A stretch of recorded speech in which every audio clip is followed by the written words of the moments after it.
예수님은 세상을 떠나실 때가 되자 너희는 마음에 근심하지 말라. 하나님을 믿으니 또 나를 믿으라고 당부하십니다. 성부 하나님이시고 성자 예수님이신데 대책도 없이 입으로만 나를 믿으라고 말씀하실 리는 없습니다.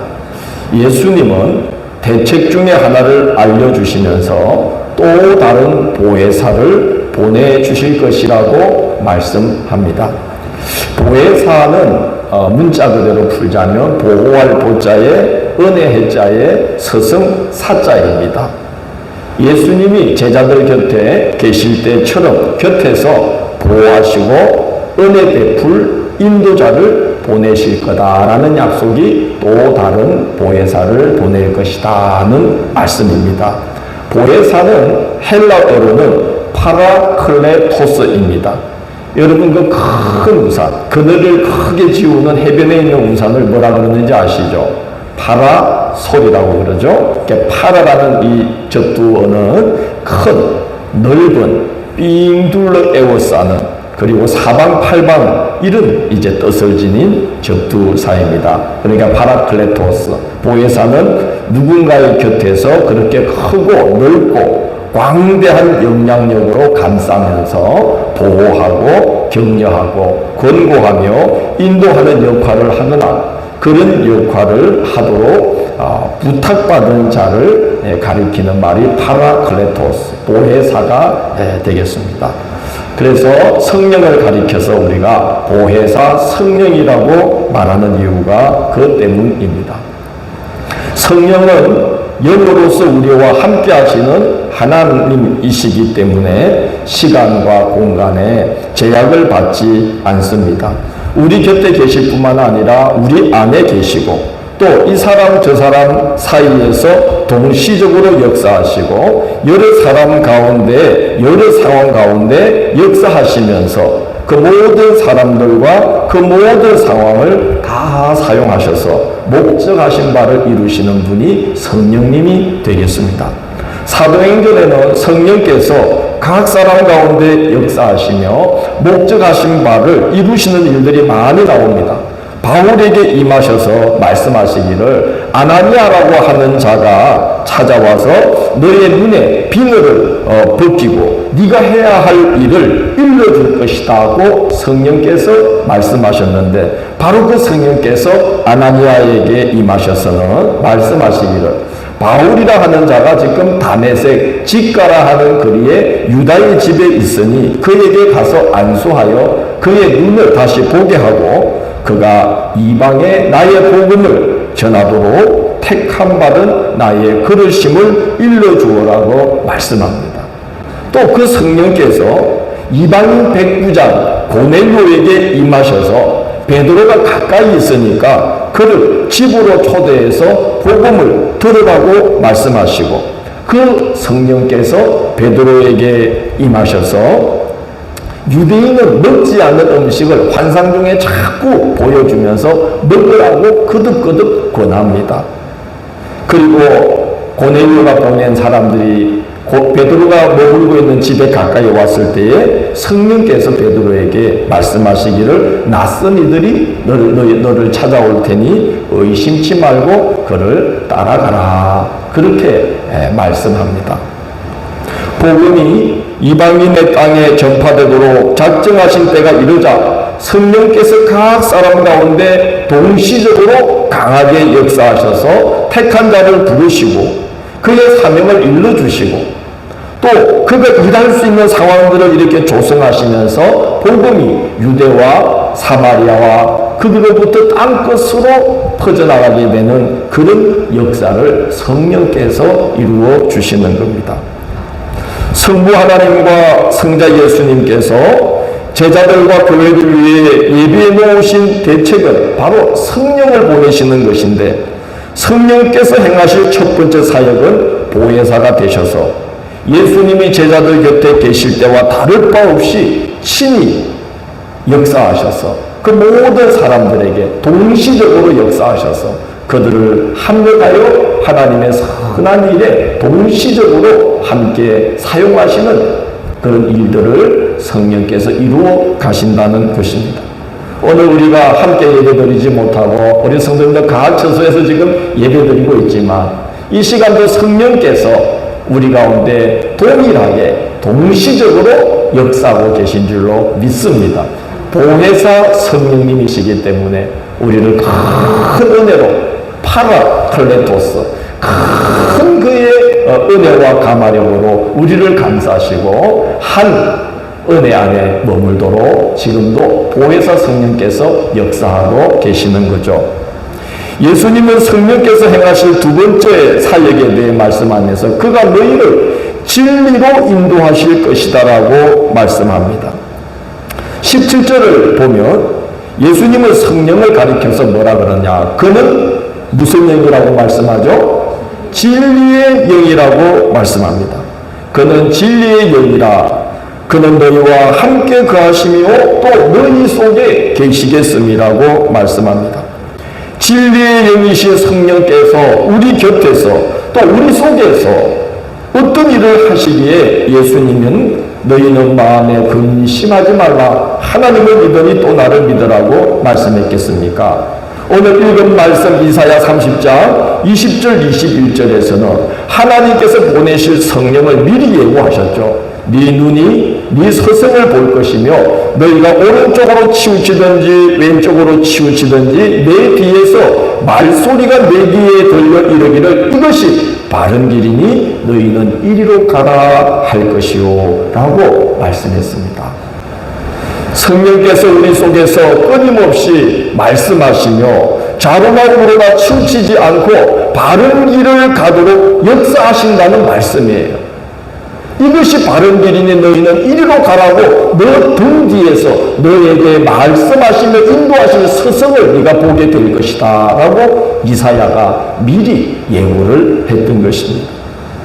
성령께서 그렇게 역사하심을 요한복음 14장 26절을 통해 예수님은 이렇게 말씀하고 있습니다.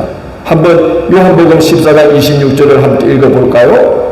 읽습니다. 보혜사 곧 아버지께서 내 이름으로 보내실 성령 그가 너희에게 모든 것을 가르치고 내가 너희에게 말한 모든 것을 생각나게 하리라.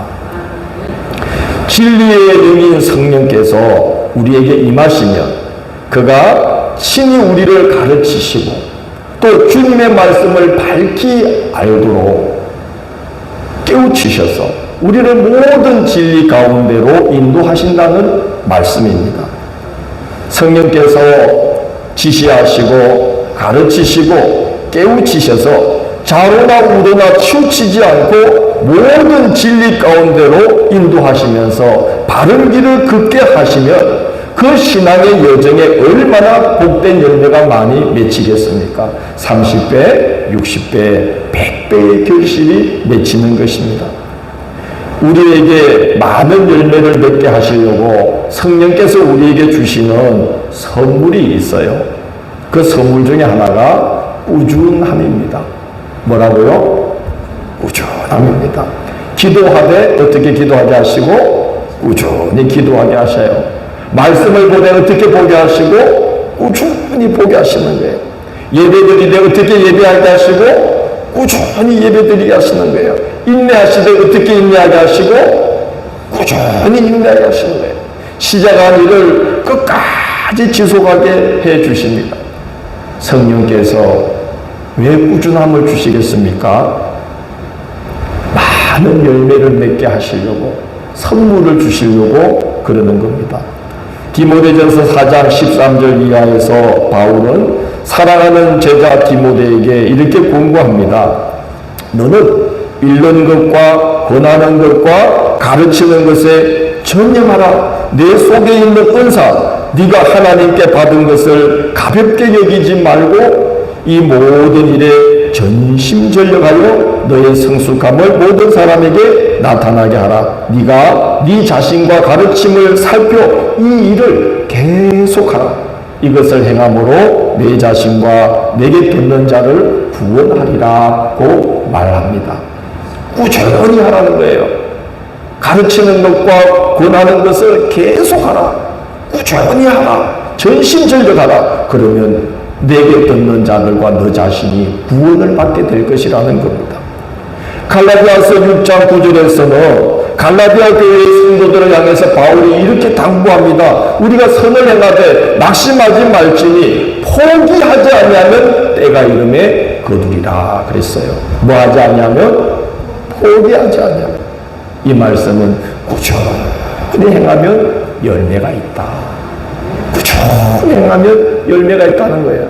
그래서 우리가 선을 행하되 낙심하지 말지니 포기하지 아니하면 때가 이름에 거두리라.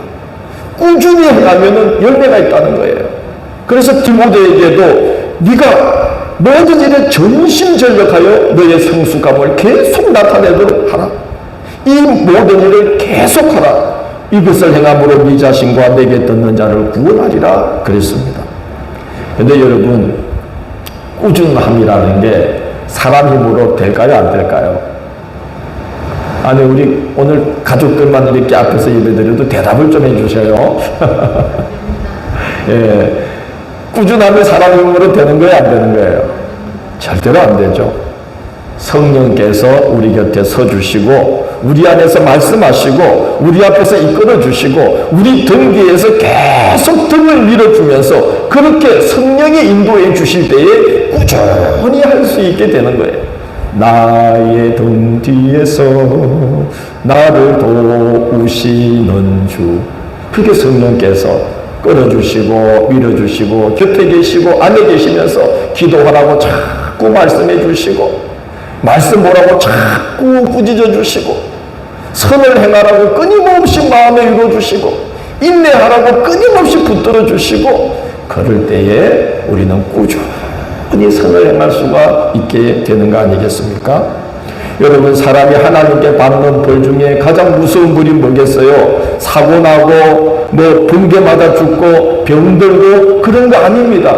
요즘 코로나 시대가 돼가지고 어떤 분들은 교회를 1년 2년 그냥 안 다니시는 분들, 그리고 그냥 신앙에서 뚝 떨어져 나간 분들이 있어요. 한 번, 두 번, 세 번, 네 번, 10번 교회를 안 나가도 아무 문제가 없는 거예요. 번개가 치지 않는 거예요. 병이 들지도 않는 거예요. 잘 먹고 잘 살고 있는 거예요. 아, 괜찮구나. 그리고 신앙에서 떠나는 이들이 많다는 겁니다. 여러분, 그게 벌 아닐까요? 번개 치고 이런 게 벌이 아니에요. 가장 무서운 벌은 성령을 거두시는 거예요. 그래서 꾸준히 예배를 못 드리게 하는 거예요. 성령을 거두시는 거예요. 그래서 말씀을 꾸준히 못 보게 하는 거예요. 성령을 거두시는 거예요. 그래서 꾸준히 기도하는 것을 행하지 못하게 되는 거예요. 성령을 거두시는 것이 가장 무서운 벌이에요. 그래서 다윗이 하나님께 간청하기를 주의 성령을 내게서 거두지 마소서, 주의 구원의 즐거움을 내게 회복시켜 주시고 자원하는 심령을 주사 나를 붙들어 주십시오 라고 기도한 것입니다. 주께서 성령을 거두시면 영이 죽습니다. 이사야 29장 10절을 보면요, 하나님께서 거역하는 이스라엘 백성들을 심판하실 때 뭘로 심판하시느냐? 하늘에서 번개를 내리시는 게 아니고 먼저 성령을 거두시는 거예요. 그래서 그들에게 깊이 잠들게 하는 영이 들어와 버리는 거예요. 그래서 하나님의 역사를 눈으로 보면서도 하나님을 보지 못하는 거예요. 하나님의 말씀을 들으면서도 깨닫지 못하는 거예요. 그 심령이 하나님으로 인해서 위로받지 못하고 고침받지 못해서 자꾸 허탄한 생각에 빠지고 허무한 것들을 의지하며 살게 되는 거예요. 그래서 하나님에서 자꾸 멀어지면서 아주 멀어지게 되는 거예요. 그게 바로 하나님을 멀리하는 자에게 내리는 가장 무서운 벌 중에 벌입니다. 성령을 거두시면 성령께서 진리 가운데로 인도해 주시지 않기 때문에 꾸준함을 잃어버리는 거예요. 그리고는 하나님에게서 멀어지고 떨어져 나가게 되는 거예요. 그러므로 성령을 사모해야 합니다. 그가 우리를 붙들어 주시기를 기도해야 합니다. 그렇게 우리가 성령을 사모하고 우리를 붙들어 주시기를 우리가 기도하면 성령은 진리의 영이기 때문에 우리를 허무한 것에서 건져주시고 모든 진리 가운데로 인도하시고 좌로나 우로나 치우치지 않고 꾸준히 진리의 길을 걷게 하시면서 많은 열매를 거두게 해 주시는 것입니다. 그게 성령이 하시는 두 번째 사역이에요. 진리 가운데로 인도하셔서 꾸준히 진리 가운데로 좌로나 우로나 치우치지 않고 진리 가운데로 걷게 하시면서 그래서 많은 열매를 보게 해 주시는 거예요. 그게 성령의 사역의 두 번째 사역인 거예요. 성령께서 행하시는 세 번째 사역은 평안입니다. 예수께서 성령을 통해 우리에게 약속하신 너무나 큰 복이 23절에 기록되어 있지 않습니까? 사람이 나를 사랑하면 너 나를 지키리니 내 아버지께서 그를 사랑하실 것이요 우리가 그에게 가서 그 철을 그와 함께 하리라. 성령은 진리의 영이라 진리로 인도하시기 때문에 성령을 사모하고 성령을 의지하면 주님의 말씀을 잘 지키려고 힘쓰게 되어 있습니다. 근데 여러분, 우리가 주님 말씀, 그 예수 그리스도의 말씀을 지키려고 막 힘쓸 때 누가 기뻐하시겠어요? 자식을 결혼시켰는데 사위가 자기 딸에게 막 잘해. 그 사위가 이쁠까요, 안 이쁠까요? 이쁘죠. 며느리를 봤어. 이 며느리가 자기 아들한테 너무 잘해. 아들 말을 잘 들어. 그 며느리를 보는 부모 마음이 얼마나 기쁘겠어요? 마음에 쏙 들어오는 거예요. 마찬가지로 우리가 예수님을 사랑하고 그의 말을 따르려고 진리 가운데로 해가지고 힘쓰면 그 아들을 우리에게 보내신 하나님께서 그 아들의 말을 듣고 따르고 사랑하는 우리를 얼마나 이쁘게 보시고 얼마나 고마워하시겠냐는 거예요. 21절을 보십시오. 이렇게 기록되어 있어요. 나를 사랑하는 자는 내 아버지께 뭘 받을 것이요? 뭘 받을 것이요? 사랑을 받을 것이요. 나도 그를 사랑하여 그에게 나를 나타내리라고 말씀합니다. 23절에서는 그를 사랑하여 나를 나타낼 것이다, 이 말씀을 더 구체적으로 말씀하고 있지 않습니까? 우리가 그에게 가서 그 철을 그와 함께 하리라 말씀합니다. 얼마나 복된 말씀인지 모릅니다. 성부, 성자, 성령 삼위일체로 역사하시는 하나님께서, 그 하나님께서 우리를 당신이 거하실 처소로 삼아주신다는 거예요. 하나님께서 성부, 성자, 성령 삼위일체로 우리 안에 들어오셔서 우리 안에 그 삼위일체 하나님이 집을 짓고 머물러 주신다는 거예요. 하나님께서.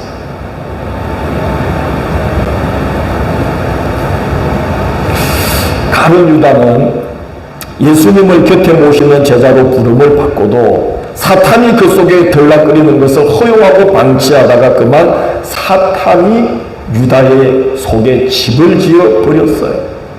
그래서 사탄이 하라는 대로 종노릇 하면서 결국은 영원한 멸망에 처해지고 만 것을 우리가 알지 않습니까? 예수님이 그런 상황에 대해서 미리 경고하셨습니다. 더러운 귀신이 나가서 두루 다니다가 그가 나온 곳을 보니 그곳이 청소되고 수리되었으나 비어있는 것을 보고는 그보다 더 악한 귀신 몇을 데리고 7을 데리고 들어가 거하니 그의 나중 형편이 처음보다 더 심하게 되었느니라. 그렇게 말씀했어요. 우리가 예수님을 영접하고 복음을 받아들였으면 그 주님이 우리 안에 늘 거하시도록 성령을 의지해야 됩니다.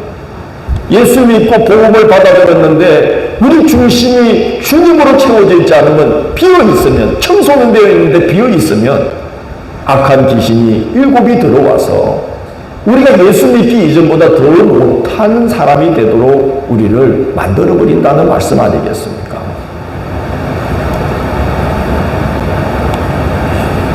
우리는 예수님을 믿고 복음을 받아들여 우리의 심령이 청소가 되었으나 늘 주님이 우리 안에 집을 짓고 거하시도록 성령을 의지해야 합니다. 그러면 성부, 성자, 성령 삼위일체로 역사하시는 하나님께서 우리 안에 거하시면서 집을 짓게 되는 거예요.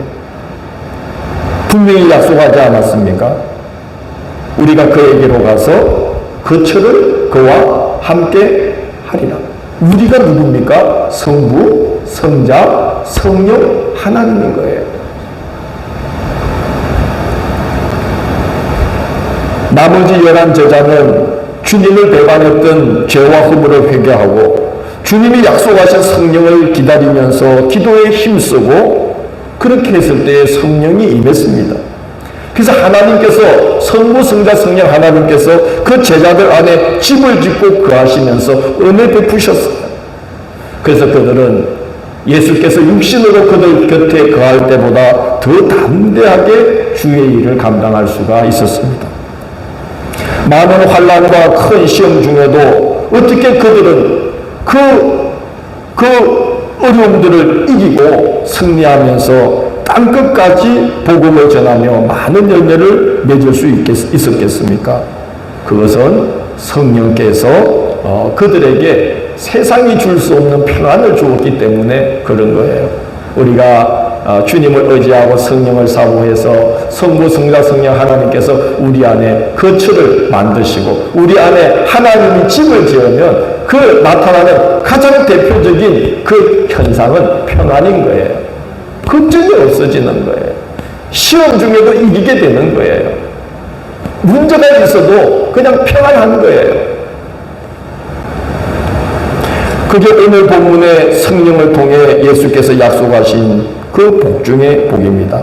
한번 27절, 14장 27절을 한번 찾아보십시오. 자, 14장 27절을 한번 같이 봉독합니다. 평안을 너희에게 끼치노니 곧 나의 평안을 너희에게 주노라. 내가 너희에게 주는 것은 세상이 주는 것과 같이 아니하니라. 너희는 마음에 근심하지도 말고 두려워하지도 말라. 사람이 염려만 이겨낼 수 있다면 어려움도 이길 수가 있습니다. 두려움에 사로잡히기 때문에 사람들은 작은 어려움에서도 넘어지는 것이죠.